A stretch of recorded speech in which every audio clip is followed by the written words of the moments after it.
Bienvenue dans l'actualité du diocèse de Meaux. Dans cette émission, nous allons parler de différents sujets d'actualité, notamment le pèlerinage diocésain à Lourdes qui a eu lieu du 5 au 11 juillet dernier, la visite apostolique du pape Léon XIV en France. Pour aborder ces sujets, nous accueillons Monseigneur Jean-Yves Namias, évêque du diocèse de Meaux. Bonjour Monseigneur Namias. Bonjour. Alors on va commencer l'émission en abordant le pèlerinage diocésain à Lourdes. Nous étions 800 pèlerins. Parmi ces nombreux pèlerins, vous étiez présents toute la semaine. Que pouvez-vous retenir de ce temps fraternel, mais aussi spirituel, s'est vécu donc du 5 au 11 juillet dernier? D'abord un temps fraternel, comme vous l'avez dit. Un temps fraternel qui a mobilisé toutes les dimensions de notre diocèse. Donc l'hospitalité qui accueille des malades, les pèlerins valides, les pèlerins dits valides, et puis beaucoup de jeunes qui ont été en lien soit avec l'hospitalité, soit ont donné leur temps. Donc tous les jeunes qui étaient avec Cyril, qui a animé ce temps au village des jeunes, et puis les servants d'hôtel, et puis etc., etc.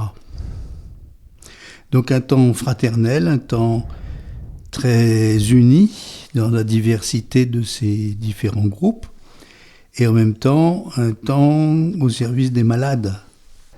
Oui, les malades ont effectivement la première place à Lourdes. Les apparitions de la Sainte Vierge à Bernadette nous rappellent l'importance du soin aux plus petits. Et je fais le pont avec un sujet plus triste dans l'actualité, car en juillet a été légalisé l'euthanasie et le suicide assisté après 4 ans de débat sur la fin de vie. Quel message adressez-vous aux catholiques ? Aux catholiques, on leur a demandé de prier pour ce triste événement. Mais c'est évident que tout n'est pas encore inscrit dans les faits. Et en particulier la visite du pape Léon XIV va sans doute modifier un peu les éléments. Donc poursuivons avec un autre temps fort diocésain, comme vous venez de l'évoquer avec Léon XIV. Il se rendra en France, donc du 25 au 28 septembre prochain, à l'invitation du chef de l'État et des autorités ecclésiastiques du pays, ainsi que celle du directeur général de l'UNESCO. Pouvez-vous nous parler de cette visite apostolique et aussi de l'importance en diocèse d'aller à sa rencontre à Paris? Alors, c'est la visite d'un pape, c'est la visite du pape Léon XIV, et donc on ne peut pas vraiment en parler tant qu'elle n'a pas eu lieu. J'ai organisé la visite de Benoît XVI en son temps à Paris, et puis après il est venu à Lourdes, et puis après il a été... Effectivement, la dernière visite apostolique, ça remonte à il y a 18 ans, 2008, où le pape Benoît XVI donc, est venu à Paris et à Lourdes. Comme vous l'évoquiez, vous étiez dans l'organisation. Est-ce que vous avez vu un avant et après ? Vous m'invitez à me souvenir de la visite de Benoît XVI. Alors évidemment, il y a eu avant, mais on n'a pas eu beaucoup de temps pour préparer. Comme d'ailleurs cette fois-ci.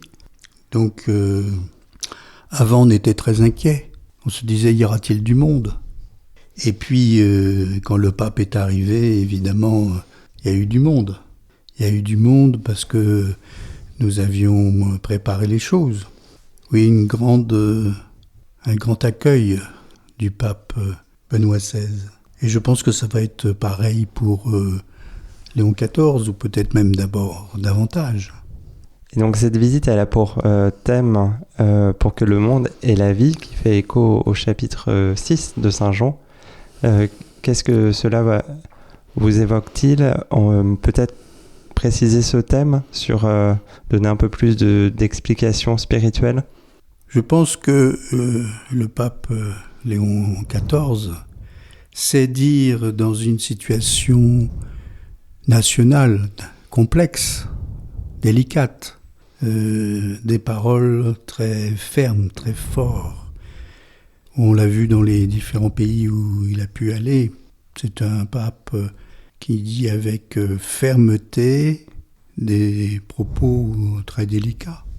Et je pense que nous ne savons pas encore ce que le pape va nous dire sur ce message pour la vie.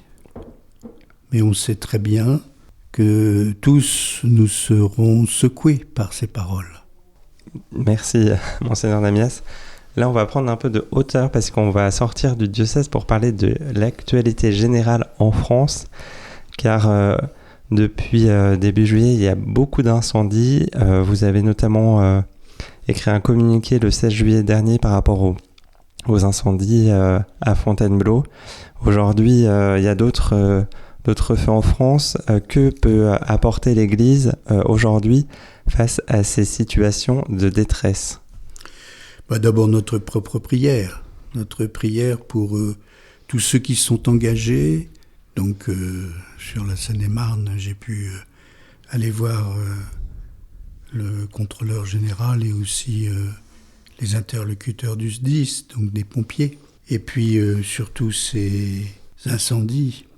On ne sait pas très bien ce qui va arriver dans les jours qui viennent, mais nous avons une forte conviction, c'est la solidarité. La solidarité et puis l'efficacité de tous ces pompiers qui sont à la lutte et tous ceux qui peuvent les soutenir.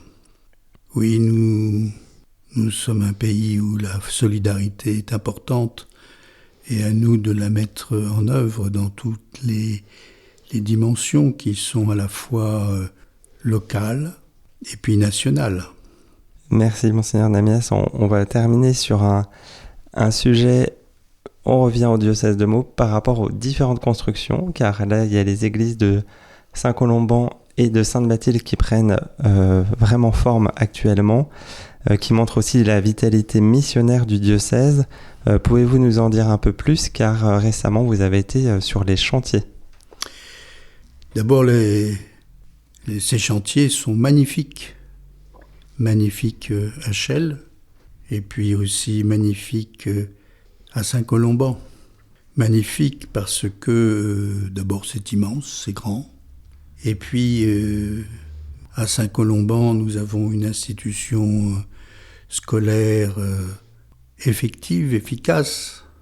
Et à côté, bientôt, une église qui va sortir de terre. Mais elle n'est pas encore consacrée. Et puis à Chelles, les choses avancent très très bien.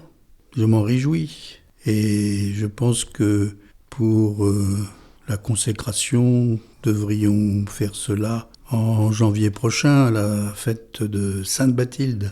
Sainte-Bathilde, donc une reine de France qui va entraîner notre adhésion, notre prière pour l'ensemble de ce qu'elle a pu porter, c'est-à-dire sortir des servitudes. C'est une reine qui a été à Chelles pour la fin de sa vie moniale, on pourrait presque dire moniale. Et puis elle a été tout au long de sa vie très proche des pauvres, très proche. Elle a été reine et mère de 3 enfants. C'est une belle figure. Merci, Monseigneur Namias, de nous parler de ces constructions en cours. Je vous laisse le mot de la fin en invitant les diocésains à s'inscrire, se préinscrire pour l'instant à la veillée et à la messe pour le pape Léon XIV.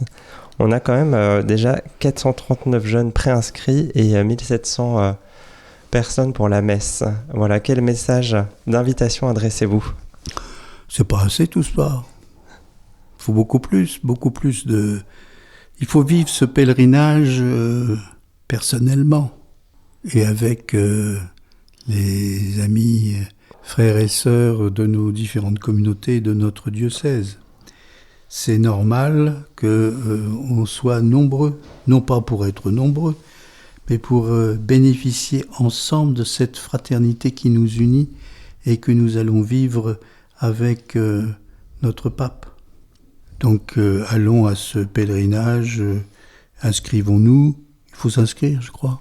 Il faut s'inscrire sur le site cato77.fr par le service des pèlerinages. Très bien. Eh bien, il faut... Moi, je me suis d'abord inscrit. Bravo, monseigneur. Ça va être un temps magnifique qu'on va vivre ensemble, en fraternité. Il faut plutôt s'inscrire que de compter regarder la télévision. Parce que nous serons tous ensemble autour du pape, autour de notre pasteur. Et on va écouter ce qu'il va nous dire, ce qu'il va nous adresser. Je vous remercie, monseigneur Jean-Yves Namias, de ce temps passé ensemble pour parler de l'actualité du diocèse. En septembre, nous nous retrouverons pour une nouvelle émission d'actualité avec notamment la visite du pape Léon XIV et aussi les ordinations des diacres permanents en octobre prochain. Vous pouvez retrouver l'actualité du diocèse sur le site cato77.fr et les réseaux sociaux Facebook, Instagram, sous le nom Diocèse de Meaux. À bientôt, monseigneur Namias. À bientôt.